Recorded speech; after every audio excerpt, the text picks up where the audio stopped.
Class 11 আমরা আজকে যেটা পড়ব, আমরা পড়ছিলাম actually cell the unit of life পড়ছিলাম। তো তার মধ্যে যে সেল অর্গানেলসগুলো আমরা পড়েছি, এর আগে মাইটোকন্ড্রিয়া জেনেছি আমরা, এন্ডোপ্লাজমিক রেটিকুলাম পড়েছি, প্লাস্টিড পড়েছি। তো আজকে আমরা যেটা পড়ছি সেটা হলো রাইবোজোম। রাইবোজোম তো রাইবোজোম এটা আমাদের সেলের একটা খুব স্মলেস্ট একটা সেল অর্গানেল। তো রাইবোজোম, এই যে রাইবোজোম সম্পর্কে প্রথম ডেসক্রাইব করেছিলেন বিজ্ঞানী প্যালাডে 1953। প্যালাডে প্রথম রাইবোজোম সম্পর্কে তার মতামত দেন। রাইবোজোম সম্পর্কে উনি তার রাইবোজোমের ভেতরে কি আছে, কি ব্যাপার, কি এসেট্রা এসেট্রা সবগুলো উনি ডেসক্রাইব করেছিলেন। এই যে রাইবোজোম নিউক্লিয়াসের ভেতর যে নিউক্লিওলাস থাকে, সেই নিউক্লিওলাসের মধ্যে এই রাইবোজোমটা তৈরি হয়।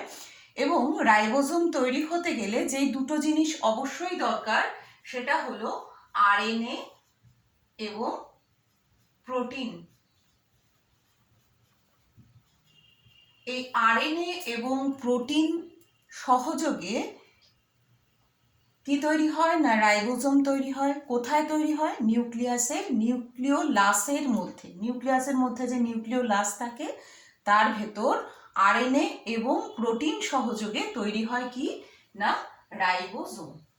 এই রাইবোজোম সেল অর্গানেলসটার মধ্যে কি কি কি দিয়ে তৈরি হয় তাহলে জানলাম, আরএনএ এবং প্রোটিন দিয়ে তৈরি হয় নিউক্লিওলাসের মধ্যে। এই যে রাইবোজোমের মধ্যে কি কি বললাম আমরা, আরএনএ বললাম আর প্রোটিন বললাম। তো এইবার আমাদের রাইবোজোমের একটা স্ট্রাকচার আমরা একটু দেখি।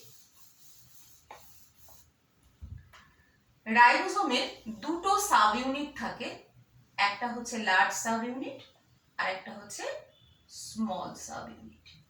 ঠিক আছে, তো এটা হলো লার্জ সাব ইউনিট, এটা হলো স্মল সাব ইউনিট। ঠিক আছে, তো এই যে রাইবোজোম, এই রাইবোজোমটা আমি একটু আগেই বললাম আরএনএ আর প্রোটিন দিয়ে তৈরি। তো আরএনএ একটু আমরা জানবো যে আরএনএ কত প্রকারের আরএনএ হয়। এটা কিন্তু আমাদের জানা আছে, তাও আমি একবার বলে দিচ্ছি। আমরা জানি যে 3 ধরনের আরএনএ হয়। একটা হলো আরএনএ, আর কি এমআরএনএ এবং টিআরএনএ। তো এই 3 টাইপস অফ আরএনএ, সব আরএনএ কিন্তু মানে প্রোটিন সিনথেসিসের মধ্যে সব আরএনএরই ভূমিকা আছে। তো এই আরআরএনএ যেটা, সেই আরআরএনএ কিন্তু রাইবোজোম তৈরিতে এর মুখ্য ভূমিকা হচ্ছে আরআরএনএ। একটু আগে বলছিলাম যে আরএনএ এবং প্রোটিন সহযোগে রাইবোজোম তৈরি হয়। তো যেই আরএনএটার কথা বলছিলাম রাইবোজোম তৈরিতে, সেটা হলো আরআরএনএ, রাইবোজোমাল আরএনএ। ঠিক আছে, নেক্সট হচ্ছে মেসেঞ্জার আরএনএ বা এমআরএনএ। এই এমআরএনএটা কোথা থেকে তৈরি হয় না, ডিএনএ থেকে ট্রান্সলেশন, ডিএনএ থেকে প্রতিলিপি গঠনের মাধ্যমে কি তৈরি হয় না, আরএনএ যেটা তৈরি হয়, এমআরএনএ তৈরি হয়, যেটাকে বলা হয় মেসেঞ্জার আরএনএ। ডিএনএর ভেতরে যা যা বার্তা থাকে, যেই জেনেটিক ইনফরমেশনস থাকে, সেইগুলোকে কে বয়ে নিয়ে আসে না, এমআরএনএ। এমআরএনএ সেটাকে কপি করতে পারে। ঠিক আছে, একে বলা হয় মেসেঞ্জার আরএনএ। আর একটা কি আরএনএ পড়ে থাকলো না, টিআরএনএ। টিআরএনএ কি করে না, যখন প্রোটিন সিনথেসিস হয় তখন সাইটোপ্লাজমের ভেতরে যে বিভিন্ন ধরনের অ্যামাইনো অ্যাসিডস আছে, সেই অ্যামাইনো অ্যাসিডসগুলোকে এই টিআরএনএ কালেক্ট করে নিয়ে আসে এবং রাইবোজোমের কাছে নিয়ে এসে রাইবোজোমের ওপরে প্রোটিন চেন, ঠিক আছে, সেই অ্যামাইনো অ্যাসিডগুলোকে মিশিয়ে একটা লম্বা একটা শৃঙ্খল তৈরি করে। এবং আমরা জানি যে প্রোটিনের স্মলেস্ট ইউনিট হচ্ছে অ্যামাইনো অ্যাসিড। অনেকগুলো অ্যামাইনো অ্যাসিড একসাথে পরপর যুক্ত হয়ে কি তৈরি হয়? প্রোটিন তৈরি হয়। তো আমরা তাহলে কি জানলাম? আরআরএনএ দিয়ে রাইবোসোম তৈরি হয়। তারপর আরেকটা আরএনএর কথা পড়লাম, mRNA, Messenger RNA. Messenger RNA কি করে না, ডিএনএ থেকে, ডিএনএর মধ্যে যে জেনেটিক ইনফরমেশনস আছে সেগুলোকে তার মধ্যে কপি হয়ে যায় এমআরএনএর মধ্যে, এবং এই এমআরএনএর যে বার্তাগুলো বা যে জেনেটিক ইনফরমেশনগুলো বা যে কোডগুলো থাকে ডিএনএর এমআরএনএর মধ্যে, সেই কোডগুলোকে একমাত্র রিড করতে পারে কি? টিআরএনএ। টিআরএনএ সেই কোডগুলোকে রিড করে এবং সেই কোড অনুযায়ী কোন অ্যামাইনো অ্যাসিডকে সাইটোপ্লাজম থেকে আনতে হবে, সেই অ্যামাইনো অ্যাসিডকে টিআরএনএ কি করে নিয়ে আসে না, সাইটোপ্লাজম থেকে সেই অ্যামাইনো অ্যাসিড, সেই নির্দিষ্ট অ্যামাইনো অ্যাসিডটাকে কালেক্ট করে নিয়ে এসে রাইবোসোমের ওপর সেটাকে কি করে? প্লেস করে, এবং পরপর অ্যামাইনো অ্যাসিডগুলো জুড়ে একটা প্রোটিন তৈরি হয়। এই অবধি ক্লিয়ার? এইবার আমরা একটু আগেই যেটা বলছিলাম যে রাইবোসোমে দুটো সাব ইউনিট আছে, এটা হচ্ছে লার্জ সাব ইউনিট আর এটা হচ্ছে স্মল সাব ইউনিট। এই যে লার্জ সাব ইউনিটটা, এটা একটা ডোম শেপেড, এটার শেপটা ডোম শেপেড হয়, এবং যে স্মল যে সাব ইউনিটটা, এটা ক্যাপ লাইক হয়, ক্যাপ শেপেড হয়। ক্লিয়ার? এইবার এই যে আরএনএর রাইবোসোমের দুটো সাব ইউনিট আমরা দেখছি, এই যে দুটো সাব ইউনিট, এগুলো কিন্তু সবসময় এরকম অ্যাসেম্বল অবস্থায় থাকে না, অর্থাৎ একসাথে এরকম জোড়া লেগে কিন্তু সবসময় থাকে না। বোঝানো গেল? সবসময় কিন্তু এরা অ্যাসেম্বল অবস্থায় থাকে না। এরা কি হয়, যদি সেলের মধ্যে ম্যাগনেসিয়াম আয়ন এমজি, ম্যাগনেসিয়াম আয়নের যদি কনসেন্ট্রেশন বেশি হয় বা কনসেন্ট্রেশন যখন বাড়ে, তখন সেই আলাদা যে রাইবোসোমের সাব ইউনিটগুলো সেগুলো অ্যাসেম্বল হয়ে যায়। বোঝাতে পারলাম? কি বললাম? যে রাইবোসোমের এই যে দুটো সাব ইউনিট, এই সাব ইউনিটগুলো কিন্তু সবসময় অ্যাসেম্বল অবস্থায় থাকে না, আলাদাই থাকে। সেলের মধ্যে ম্যাগনেসিয়াম আয়নের কনসেন্ট্রেশন বাড়লে সেইগুলো অ্যাসেম্বল হয়ে যায়। আবার যদি কোনো কারণে ম্যাগনেসিয়াম আয়নের যে কনসেন্ট্রেশন সেটা যদি কমে যায়, তাহলে জোড়া লাগা যে সাব ইউনিট দুটো রাইবোসোমের, সেটা কিন্তু আবার পৃথক হয়ে যায়। আবার যদি কনসেন্ট্রেশন বেড়ে যায়, তখন আবার তারা এসে অ্যাসেম্বল হয়ে যায়। বোঝা গেল এটা? তার মানে মেইনলি এই যে assembly of ribosomal subunits depends on the concentration of magnesium ion. বোঝা গেল তাহলে কি বললাম? The assembly of ribosomal subunits depends on the concentration of magnesium ion. এই অবধি বুঝতে পেরেছো? আচ্ছা, এইবার আমরা এটা মুছলাম। এবার আমরা জানবো, যখন সেলের ভেতর প্রোটিন সিনথেসিস হবে তখন কি হয়? যখন সেলের মধ্যে প্রোটিন সিনথেসিস হয় তখন কি আসতে হবে? আমি একটু আগেই পড়ানোর সময় বলেছি যে 3 ধরনের আরএনএ আছে, তার মধ্যে এক ধরনের আরএনএ হচ্ছে এমআরএনএ বা মেসেঞ্জার আরএনএ।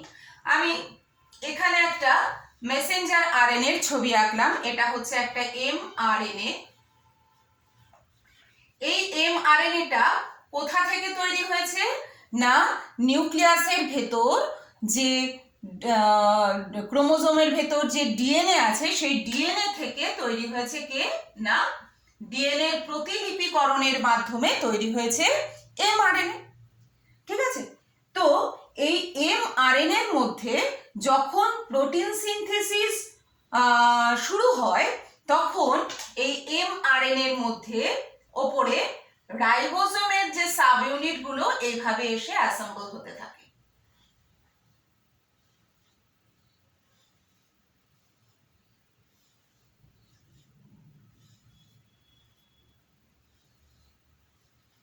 তাহলে আমরা দেখতে পাচ্ছি যে এটা হচ্ছে এমআরএনএ, এই যে থ্রেডটা এমআরএনএ, আমরা তো জানি যে ডিএনএ হচ্ছে ডিএনএ ডাবল হেলিক্স থাকে, দ্বিতন্ত্রী হয় ডিএনএ আর আরএনএ হয় একতন্ত্রী। তো একটা এমআরএনএ এর একটা সিঙ্গেল স্ট্র্যান্ডেড এমআরএনএ, এবং এর ওপরে আমরা দেখতে পাচ্ছি যে রাইবোজোম, অনেকগুলো রাইবোজোম পরপর পরপর তার দুটো সাব ইউনিট অর্থাৎ লার্জ সাব ইউনিট এবং স্মল সাব ইউনিট দুটো কিন্তু অ্যাসেম্বল হয়ে গেছে, পরপর জোড়া লেগে গেছে। এই যে কন্ডিশন, এটাকে বলা হয় পলিজোম। কি বলে না? পলিজোম। পলিজোম বা পলিরাইবোজোম। কি বললাম? পলিজোম বা পলিরাইবোজোম। তো এই এমআরএনএ এর ওপর কি বলেছি আমি? এমআরএনএ এর ওপর রাইবোজোম গুলো এরকম অ্যাটাচ হয়ে গেছে। এইবার যখন আরএনএ বিভিন্ন ধরনের আরএনএ পড়ালাম তখন কি বলেছি? টিআরএনএ একটা আছে। টিআরএনএ এর কাজ কি না, এই এমআরএনএ এর ওপর যে কোড ল্যাঙ্গুয়েজ, কোড থাকে, কোডন থাকে, সেই কোডগুলো একমাত্র রিড করতে পারে কে? টিআরএনএ। একমাত্র রিড করতে পারে কে? টিআরএনএ। টিআরএনএ স্ট্রাকচার অনেকটা এইরকম হয়।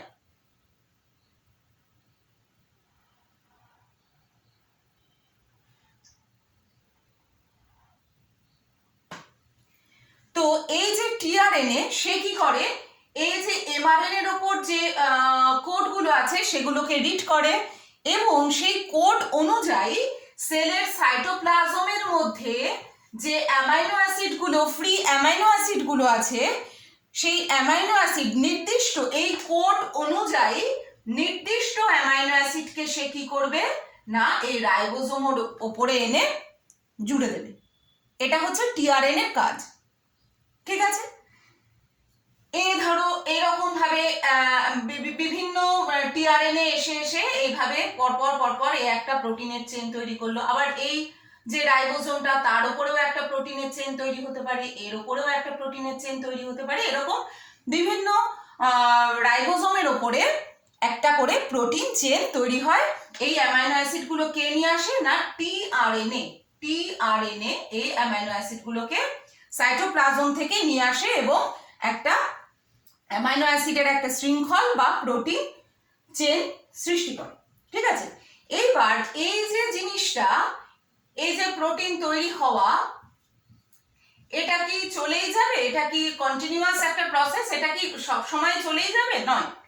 কি আছে না, এই যে কোড বললাম যে এর উপরে একটা কোডন থাকে, এইরকম হতে হতে এরকম জায়গায় এসে ধরো এই যে প্রোটিন সিনথেসিস, এই প্রসেসটা বন্ধ হয়ে যাবে। কেন বন্ধ হয়ে যাবে না, এখানে এই যে কোডনগুলো, কিছু নির্দিষ্ট কোডন আছে যেগুলোকে আমরা, আচ্ছা এই যে জিনিসগুলো বলছি এগুলো এত ডিটেলসে কিন্তু 11-এ লাগবে না।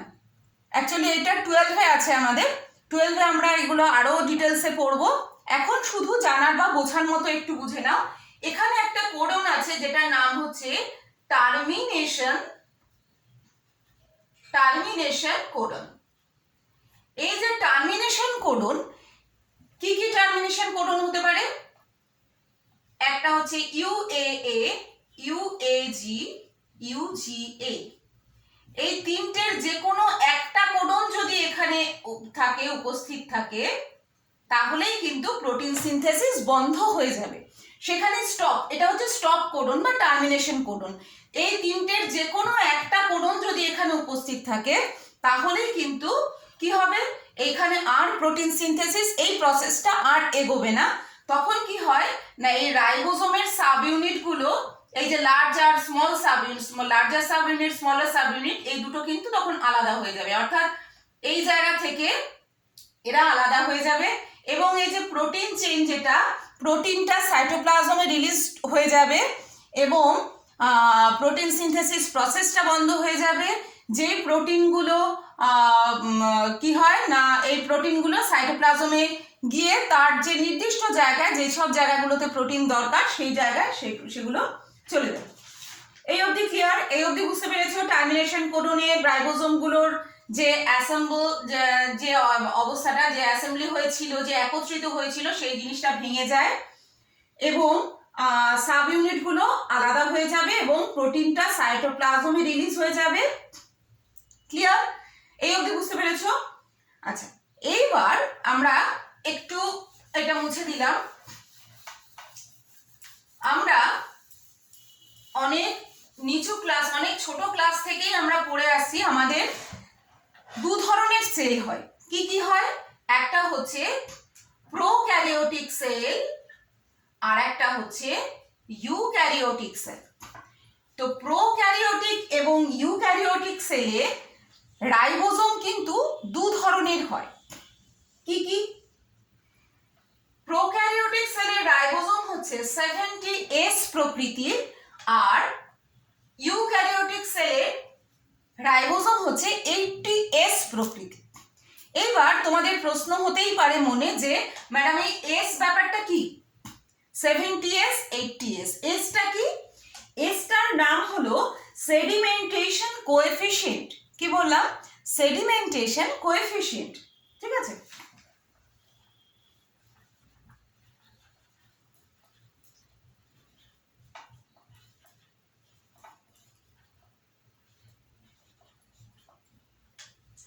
সেডিমেন্টেশন কোএফিশিয়েন্ট, এটাকে শ্বেতবার্গ ইউনিটও বলা হয়।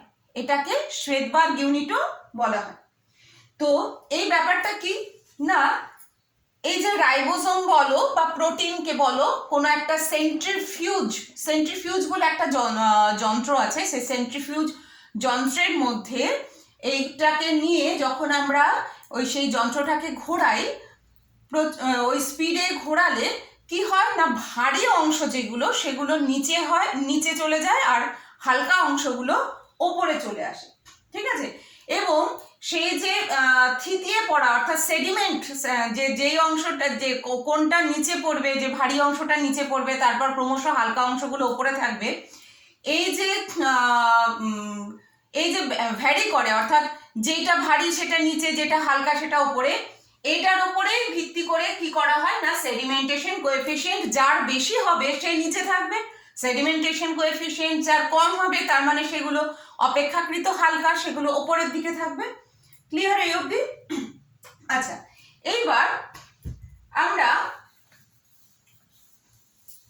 একটু দেখব যে 70S, এই যে রাইবোজোমটা, এটার ধরো লার্জার সাব ইউনিট এটা, স্মলার সাব ইউনিট এটা। এবার এই যে 70S এর লার্জার সাব ইউনিটটা হচ্ছে 50S আর এটা হলো 30S। এই লার্জার সাব ইউনিটটাকে যদি আমরা ভাঙি তাহলে আমরা কি পাবো? এর মধ্যে একটা 5S RNA, আর কি পাবো? 23S RNA, আর স্মলার সাব ইউনিট যেটা অর্থাৎ 30S, সেটার মধ্যে কি পাবো না 16S RNA। তাহলে আমরা কি জানলাম না, প্রোক্যারিওটিকের 70S যে রাইবোজোম, সেটার দুটো পার্ট, লার্জারটা হচ্ছে 50S, স্মলারটা হচ্ছে 30S। তো 50Sটাকে যদি আমরা ভাঙি তাহলে আমরা ভেতরে কি পাবো? 5S RNA আর 23S RNA, আর 30S এর মধ্যে আমরা পাবো 16S RNA। তার মানে আমরা এটা বুঝতেই পারছি, যদি সেন্ট্রিফিউজ যন্ত্রের মধ্যে দেওয়া হয় তাহলে কোনটা নিচে যাবে? 23S RNA, এটা ভারী হবে, তারপর 16S, তারপর 5S। বোঝা যাচ্ছে?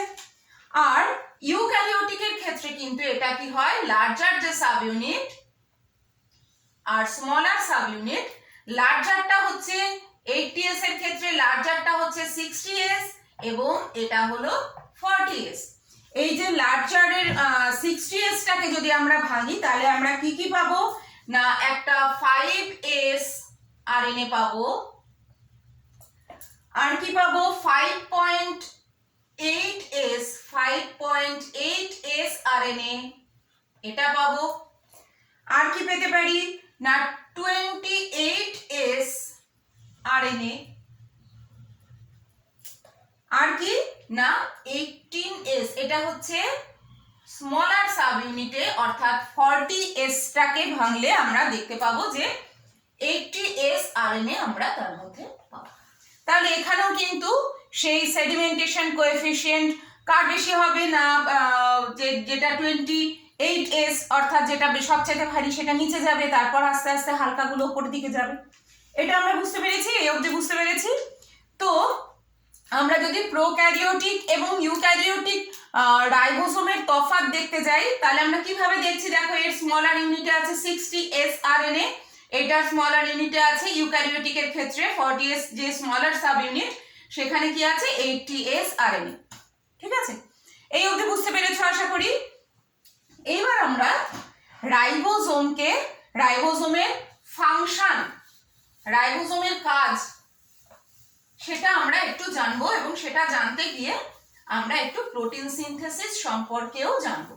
ঠিক আছে, যদিও প্রোটিন সিনথেসিস তোমাদের এখন এই 11-এ লাগবে না, একটু বেসিক ব্যাপারটা জেনে রাখো, সেটা 12-এ তোমাদের কাজে লাগবে।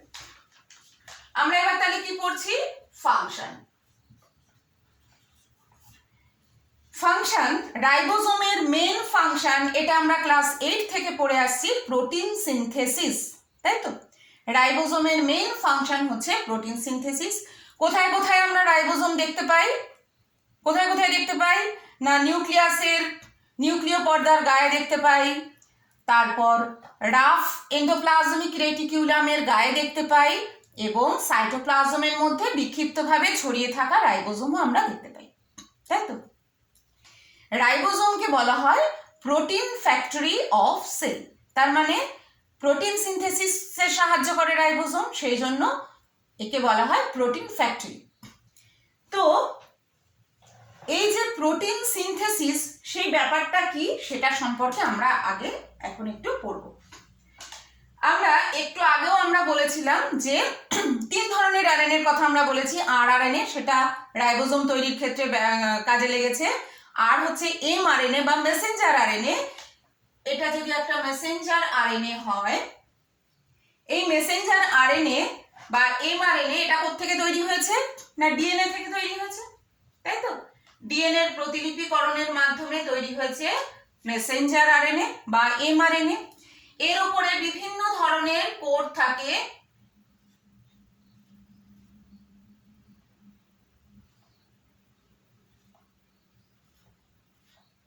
বিভিন্ন ধরনের কোড থাকে। তো এই যে এমআরএনএ, এই এমআরএনএ যদি প্রোটিন সিনথেসিস যখন হবে, তখন কি বলেছি আমি, এমআরএনএ এর উপর রাইবোজোমের দুটো সাব ইউনিট এসে অ্যাসেম্বল করে যাবে, একটা লার্জ সাব ইউনিট আর নিচে হচ্ছে স্মল সাব ইউনিট। এটা এসে জুড়ে যাবে, যখন প্রোটিন সিনথেসিস হবে তখন রাইবোজোমের দুটো সাব ইউনিট এইভাবে এসে জুড়ে যায়। এইবার আমি কি বলেছি যে সাইটোপ্লাজমের মধ্যে অনেক ধরনের অ্যামাইনো অ্যাসিড থাকে, অনেক ধরনের অ্যামাইনো অ্যাসিড থাকে। টিআরএনএ কি করতে পারে, টিআরএনএ স্ট্রাকচার কেমন পড়িয়েছি, এই টিআরএনএ কি করতে পারে, টিআরএনএ একমাত্র এই যে কোডগুলো আমরা দেখতে পাচ্ছি এমআরএনএ এর ওপর, সেই কোডগুলোকে রিড করতে পারে একমাত্র টিআরএনএ, এবং এই টিআরএনএ এইখানকার যে কোডনগুলো সেটা রিড করে কোন অ্যামাইনো অ্যাসিডটা আসবে, কোন অ্যামাইনো অ্যাসিডকে সংগ্রহ করতে হবে সেটা টিআরএনএ বুঝতে পারে, এবং সেই নির্দিষ্ট অ্যামাইনো অ্যাসিডকে নিয়ে এসে কি করে না, সেই নির্দিষ্ট অ্যামাইনো অ্যাসিডকে সে কি করে নিয়ে আসে এবং রাইবোজোমের মধ্যে অ্যাটাচ করে। এই অবধি হলো। এইবার ধরো এখানে একটা টিআরএনএ আছে,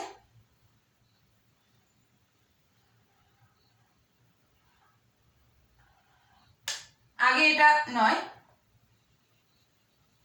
আগে ধরে নাও এই টিআরএনএটা প্রথমে একটা অ্যামাইনো অ্যাসিডকেও নিয়ে এসে এখানে অ্যাটাচ করেছে। এইবার আবার আরেকটা টিআরএনএ সে আরেকটা অ্যামাইনো অ্যাসিডকে নিয়ে আসবে, নিয়ে এসে এখানে জোড়া লাগাবে। এরপর কি হয় না, এই গোটা জিনিসটা সামনের দিকে এগোতে থাকে, অর্থাৎ এই এমআরএনএ চেইন ধরে এই দিকে এগোতে থাকে, এবং এই যে আগে অ্যামাইনো অ্যাসিড এনেছিল আর যে লেটেস্ট অর্থাৎ পরে একদম সব শেষে যে অ্যামাইনো অ্যাসিড যে টিআরএনএটা এনেছে, আগের টিআরএনএ কি হয়, তার অ্যামাইনো অ্যাসিডকে এর ওপরে দিয়ে দেয়, অর্থাৎ এই অ্যামাইনো অ্যাসিডটা এবার কাকে দিয়ে দেবে